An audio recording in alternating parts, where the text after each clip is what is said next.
ரெண்டாவது அடியை வைக்கிறார். ரெண்டாவது அடியை தூக்கி த்விதீயஸ்சனாவபாத கிருத்வா ஸ்வர்கமாததா தூக்கி வைக்கிறார். அந்த ஒரு ஆகாசத்தை அளந்ததாம்.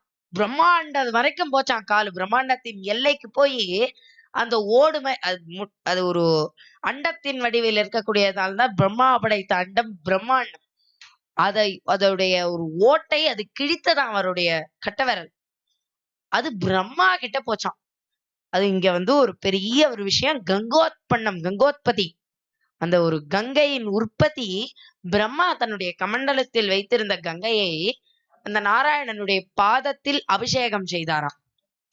அதுக்கப்புறமா என்ன எடுத்தான், அந்த தண்ணி அப்படியே நாராயணனுடைய பாதத்தில் அபிஷேகித்து அதுக்கப்புறமா அந்த ஒரு துருவ மண்டலத்துக்கு போச்சான். முதல் பக்தன் துருவனாமா.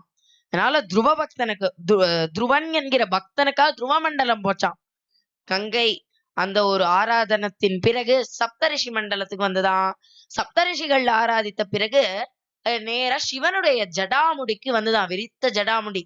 அதோடைய டைம் லைன் பாருங்க. துருவன் எவ்வளவு நாள் வச்சிருக்கான், நாராயணனுக்கு இவ்வளவு நாள் பாதாபிஷேகம் ஆச்சு. அதுதான் லைட்னிங் இயர்ஸ்ன்னு சொல்றோம் நம்ம. அதுக்கு அதே மாதிரி இங்க கீழே சப்தரிஷிகள் ஆராதிச்ச தினம். அதெல்லாம் தாண்டி சிவனுடைய ஜடாமுடிக்கு வந்தப்ப கிருத்தயுகம் போய் திரேதா யுகத்துல பகீரத பிரயத்னத்துக்காக சிவன் ஜட்டாமூர்த்தியை விரிச்சு நின்று இருக்காராம். அதனால அந்த ஒரு கங்கோத்பன்னம் ஆச்சு.